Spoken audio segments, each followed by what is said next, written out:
વચનામૃત ગઢડા પ્રથમ પ્રકરણનું 31મું નિશ્ચય વડે મોટપનું. તારીખ 2/1/1820 રવિવાર. સંક્ષિપ્ત સાર. પહેલો, નિવૃત્તિ પકડીને બેસે તે કરતાં શ્રીહરિ તથા સંતની ટેલ ચાકરી કરે તે શ્રેષ્ઠ છે. બીજો, શિશુપાલની જેમ જેને અવગુણ જ સૂજે તેને આસુરી બુદ્ધિવાળો જાણવો. ત્રીજો, પ્રત્યક્ષ ભગવાનનો નિશ્ચય તથા આજ્ઞાને વિશે વર્તવે કરીને મોટપ છે.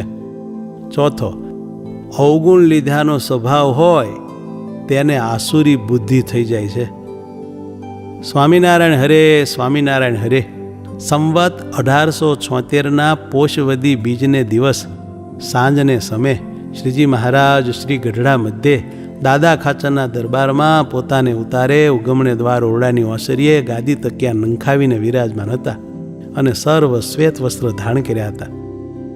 તે સમયે યોગાનંદ મુનિએ પ્રશ્ન પૂછ્યો છે, હે મહારાજ, ભગવાનના ભક્ત બે હોય તેમાં એક તો નિવૃત્તિ પકડીને બેસી રહે ને કોઈને વચને કરીને દુખવે નહીં, અને એક તો પરમેશ્વર અથવા પરમેશ્વરના ભક્ત તેની અન્ન વસ્ત્ર પુષ્પાદિકે કરીને સેવા કર્યા કરે પણ વચને કરીને કોઈકને દુખવાય ખરું.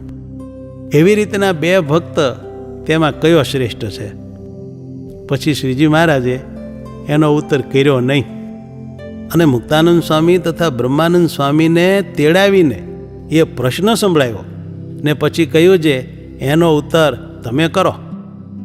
ત્યારે એ બે જણે ઉત્તર કર્યો છે, વચને કરીને કોઈને દુખવે છે પણ ભગવાન અથવા સંતની સેવા કરે છે તે શ્રેષ્ઠ છે, અને નિવૃત્તિને વિશે રહે છે ને કોઈને દુખવતો નથી ને તેથી ભગવાનની તથા સંતની કાંઈ સેવા થતી નથી તેને અસમર્થ સરખો જાણવો, અને જે ટેલ ચાકરી કરે તેને તો ભક્તિવાળો કહીએ, તે ભક્તિવાળો શ્રેષ્ઠ છે.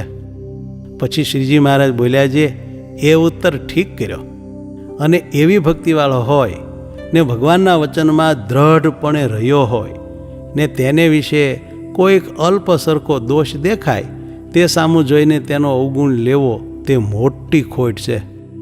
અને એવી રીતે દોષ જુએ ત્યારે તો પરમેશ્વરે જીવના કલ્યાણને અર્થે દેહ ધર્યો હોય તેમાં પણ દોષના જોનારાને ખોટ દેખાય કરી, અને અતિ મોટા ભગવાનના ભક્ત હોય તેમાં પણ ખોટ દેખાય કરી, અને તે દોષને જોનારે ખોટ કાઢી તેણે કરીને પરમેશ્વરના અવતાર અથવા સંત તે શું કલ્યાણકારી નહીં?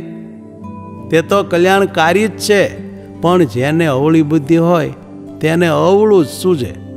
જેમ શિશુપાળ એમ જ કહેતો, જે પાંડવ તો વર્ણશંકર છે ને 5 જણે એક સ્ત્રી રાખી માટે અધર્મી પણ છે, અને કૃષ્ણ છે તે પણ પાખંડી છે.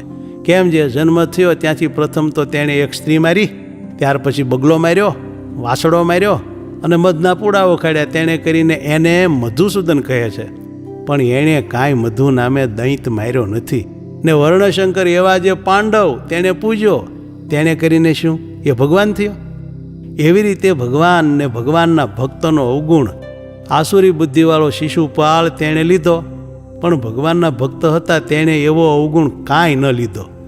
માટે એવી જાતનો જેને અવગુણ આવે તેને આસુરી બુદ્ધિવાળો જાણવો. ત્યારે ફરીને તે મુનિએ પૂછ્યું છે, હે મહારાજ, મોટા જે પ્રભુના ભક્તો હોય તેનો તો અવગુણ આવે નહીં, પણ જેવો તેવો હરિભગત હોય તેનો અવગુણ તો આવે ખરો. પછી શ્રીજી મહારાજ બોલ્યા છે, જેમ તમે સમજો છો તેમ નાનપ મોટપ નથી. મોટપ તો પ્રત્યક્ષ ભગવાનના નિશ્ચય કરીને તથા તે ભગવાનની આજ્ઞાને વિશે વર્તવે કરીને છે, અને એ બે વાના જેને ન હોય ને તે ગમે તેવો વ્યવહારે કરીને મોટો હોય તો પણ એ નાનો જ છે. અને પ્રથમ કહી એવી મોટપ તો આજ આપણા સત્સંગમાં સર્વ હરિભગતને વિશે છે.